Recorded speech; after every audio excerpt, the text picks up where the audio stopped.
आज की वीडियो एक ऐतिहासिक वीडियो हम लिए थे। आज की वीडियो में हम गए थे शेख चिल्ली के मकबरे पे।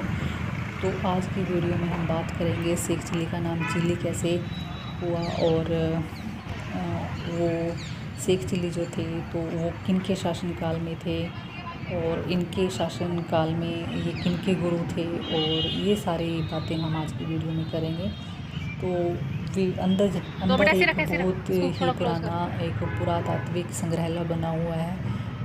तो अंदर जाने के लिए कुछ ये टिकट का जो ब्यौरा है यहाँ पर दिया हुआ है। तो पर पर्सन जो टिकट होती है वो है 20 रुपये।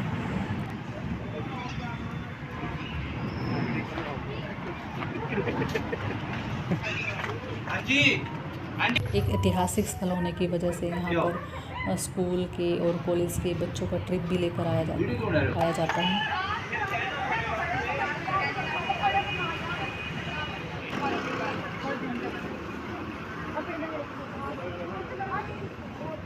जो मकबरे की बनावट है और जो आसपास की जो हरियाली है उसको देख करके जो जिस सभ्यता का पता चलता है वो सभ्यता है मुग़ल कालीन सभ्यता।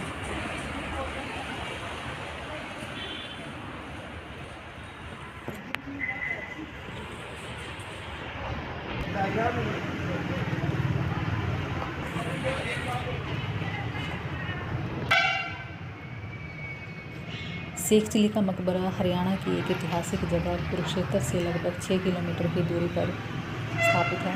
यह मकबरा सम्राट शाहजहां के सबसे बड़े पुत्र राजकुमार दारा शिकोह के जो गुरु थे संत अब्दुर रहीम उर्फ अब्दुल रज़्ज़ाक के नाम पर बनाया गया है। मकबरे को बहुत ही सुंदर पुष्प डिज़ाइनों के साथ साथ फारसी वास्तुकला का चित्रण किया गया है। यहाँ पर एक जो ताजमहल है, एक ताजमहल का दृश्य यहाँ पर दिखता है पूरा।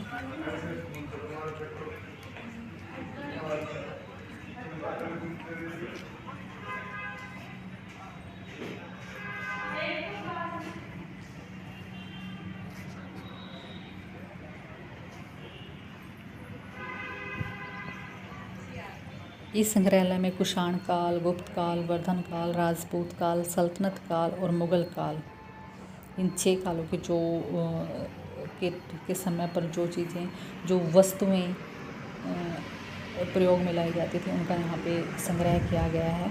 तो मुग़ल काल के यहाँ पर बहुत सारी वस्तु जैसे चीनी, मिट्टी के बर्तन हैं, हांडी है, हुक्का, सुराही, बोतल बना सकते हैं, मानव और पशुओं के आकार की कुछ आकृतियाँ, शतरंज, मन के खिलौने, बहुत सारा मुग़ल कालीन सभ्यता को दर्शाती हैं ये।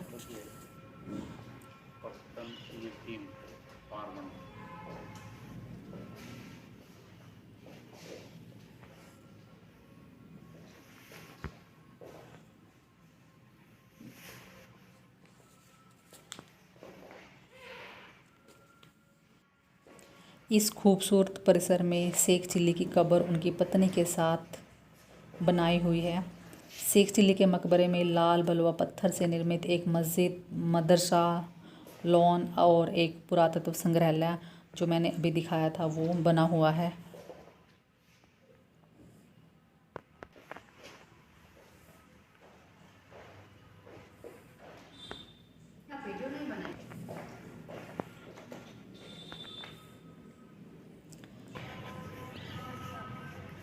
उत्खनन से 6 सांस्कृतिक अवधियों के बारे में हमें पता चलता है, जो कि कुषाण काल, पहली और तीसरी शताब्दी, गुप्त काल, चौथी और छठी शताब्दी, इसके उपरांत गुप्त काल या वर्धन काल, छठी और सातवीं शताब्दी, राजपूत 8वीं और 12वीं शताब्दी और अंत में मुग़ल काल 16वीं और 19वीं शताब्दी के अवशेष प्राप्त होते हैं।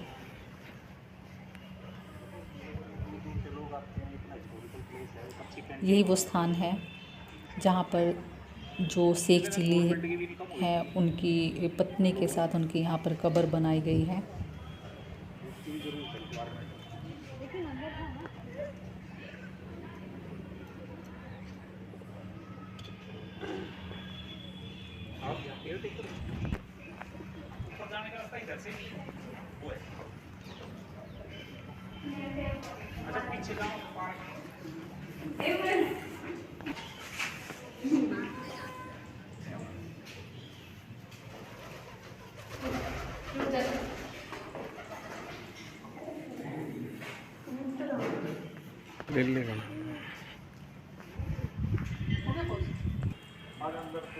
ये है वो कब्रों का स्थान जहाँ पर शेख चिल्ली और उनकी पत्नी की कब्रें यहाँ पर बनाई हुई हैं।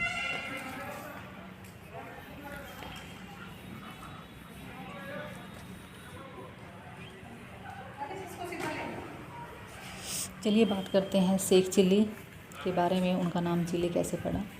शेख चिल्ली एक कदरा सूफ़ी संत था। शेख चिल्ली को सूफ़ी संत अब्दुल रहीम उर्फ अब्द उल रज़क नाम से जाना जाता था और शेख चिल्ली नाम उनकी लोकप्रियता की वजह से पड़ा था। जैसे कि शेख चिल्ली का जन्म एक गांव में हुआ था, बहुत ही गरीब से एक परिवार में हुआ था। तो जैसे ही बचपन में उनके पिता का साया उनके सिर से उठ गया था, तो वो जैसे जैसे बड़े होते गए तो पढ़ाई उनकी जारी रही और उसने एक बार स्कूल में ये पढ़ा था कि लड़का खाता है और लड़की खाती है, जैसे कि सलमान जा रहा है और सुल्ताना जा रही है।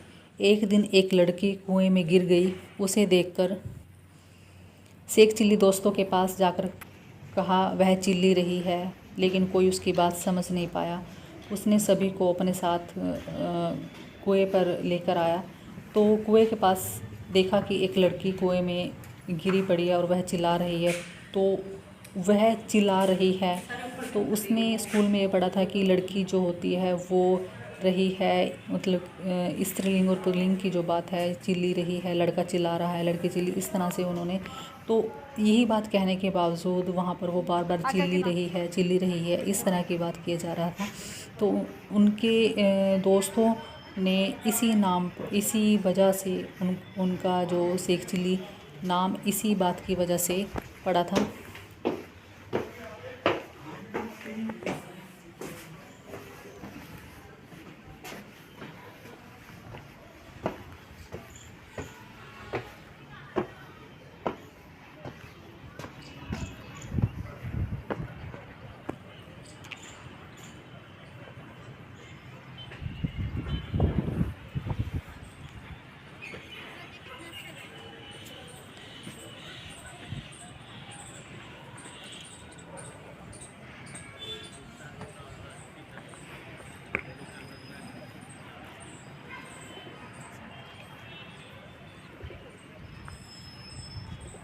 जब दोस्तों ने शेख चिल्ली का बहुत ही मजाक उड़ाया तो चिल्ली ने उनको जवाब दिया कि जो लड़की है वह चिल्ली रही है और जो लड़का है वह चिल्ला रहा है। तो दोस्तों ने इसी नाम की वजह से शेख चिल्ली का नाम चिल्ली कहकर बुलाने लगे, तो उनका नाम चिल्ली ऐसे उनका नाम पड़ा।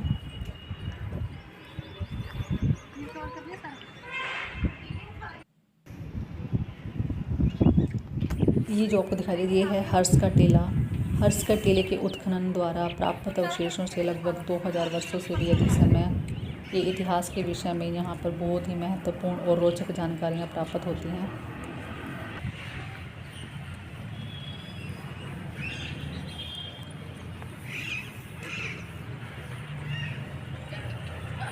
इस स्थान की जो जानकारी है वो हमें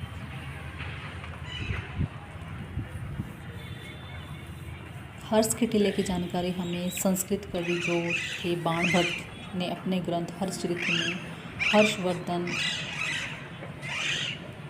हर्षवर्धन और उनके जो थानेसर के साथ संबंध थे उनका बड़ा ही विस्तारपूर्वक वर्णन उन्होंने हर्षचरित में किया है। और थानेसर के बारे में चीनी यात्री जो हेनसांग थे उन्होंने भी इस स्थान का अपनी यात्रा में वर्णन किया है।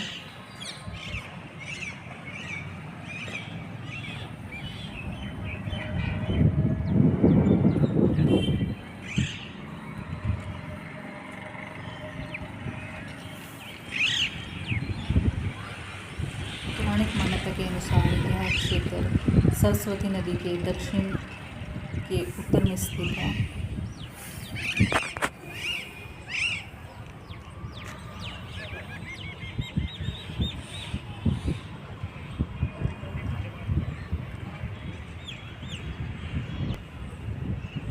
यह स्थान बहुत ही एक ऐतिहासिक स्थान है, जो वर्धन या पुष्यभूति वंश के प्रमुख राजा हर्षवर्धन के राज्य की राजधानी, जिसने उत्तर भारत के अधिकांश भूभाग पर 606 से 647 ईस्वी सदी के मध्य शासन किया।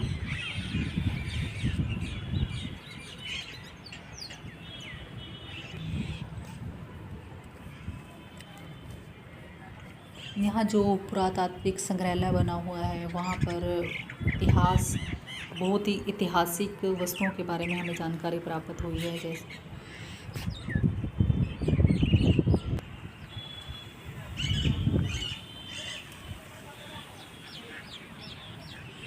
उस संग्रहालय में बहुत ही ऐतिहासिक वस्तुओं को प्रदर्शित किया गया है, जहाँ से हमें इतिहास के बारे में बहुत सारी जानकारियाँ मिलती हैं।